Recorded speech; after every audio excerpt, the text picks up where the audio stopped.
Tokyo/Seoul, North Korea fired a missile that flew over Japan and landed in waters off the northern region of Hokkaido early on Tuesday, South Korean and Japanese officials said, marking a sharp escalation of tensions on the Korean peninsula. The test, which experts said appeared to have been a recently developed intermediate-range Song-12 missile, came as U.S. and South Korean forces conduct annual military drills on the peninsula, against which North Korea strenuously objects. Earlier this month, North Korea threatened to fire 4 Song-12 missiles into the sea near the U.S. Pacific territory of Guam after U.S. President Donald Trump warned Pyongyang would face fire and fury if it threatened the United States. North Korea has conducted dozens of ballistic missile tests under young leader Kim Jong-un, the most recent on Saturday, but firing projectiles over mainland Japan is rare. North Korea's reckless action is an unprecedented, serious and a grave threat to our nation, Japanese Prime Minister Shinzo Abe told reporters. Abe said he spoke to Trump on Tuesday and they agreed to increase pressure on North Korea.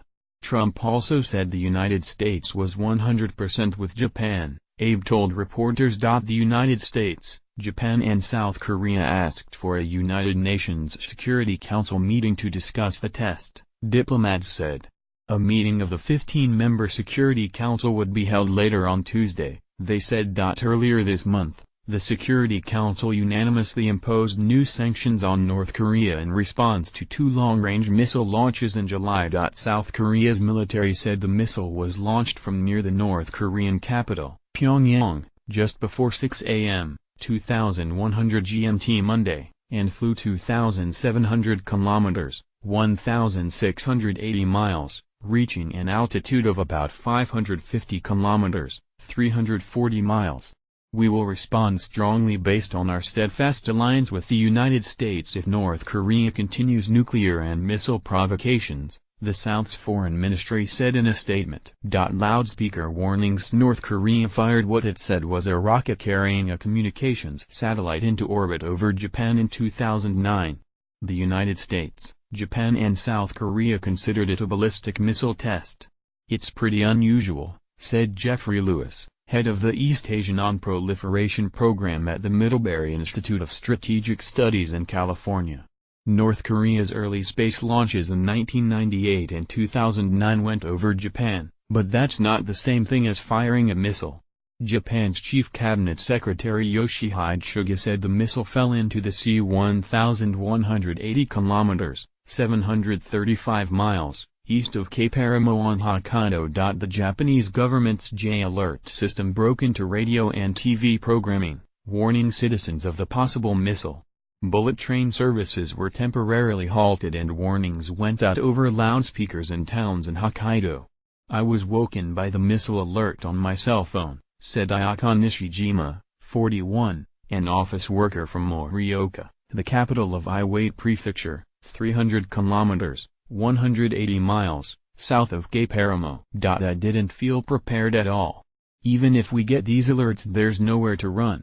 It's not like we have a basement or bomb shelter, all we can do is get away from the window, she told Reuters by text message. Global markets reacted to the escalation in tensions, buying safe haven assets such as gold, the Swiss franc and the Japanese yen, and selling stocks.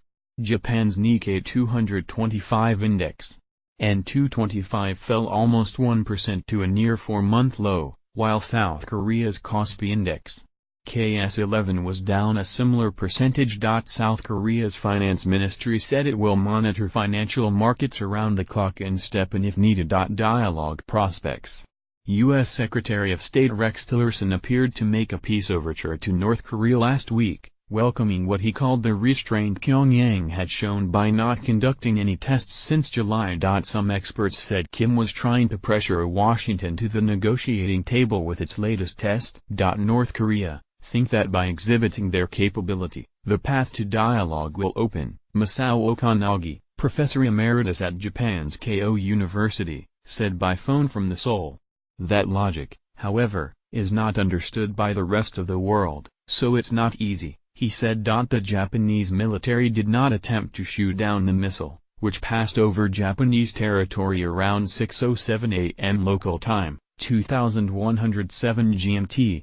The missile broke into 3 pieces and fell into waters off Hokkaido, Japanese public broadcaster NHK reported. Experts say defenses in Japan and South Korea that are designed to hit incoming missiles would struggle to bring down a missile flying high overhead. In Washington, the Pentagon confirmed the missile flew over Japan but said it did not pose a threat to North America and that it was gathering further information. Australian Prime Minister Malcolm Turnbull said China, North Korea's main ally and trading partner, needed to do more. China has to ratchet up the pressure, Turnbull told Australian radio. They have condemned these missiles tests like everyone else, but with unique leverage comes unique responsibility. The United States and South Korea are technically still at war with the North because their 1950-53 conflict ended in a truce, not a peace treaty. The North routinely says it will never give up its ballistic missile and nuclear weapons programs, saying they are necessary to counter perceived hostility from the United States and its allies. Additional reporting by So-Young Kim in Seoul, Malcolm Foster, Chris Gallagher, Chang Ran Kim, Linda Zieg in Tokyo, Idris Ali, David Brunstrom and Mads Petelnik in Washington, Michelle Nichols at the United Nations, and Colin Packham in Sydney. Editing by Lincoln Feast and Paul Tate.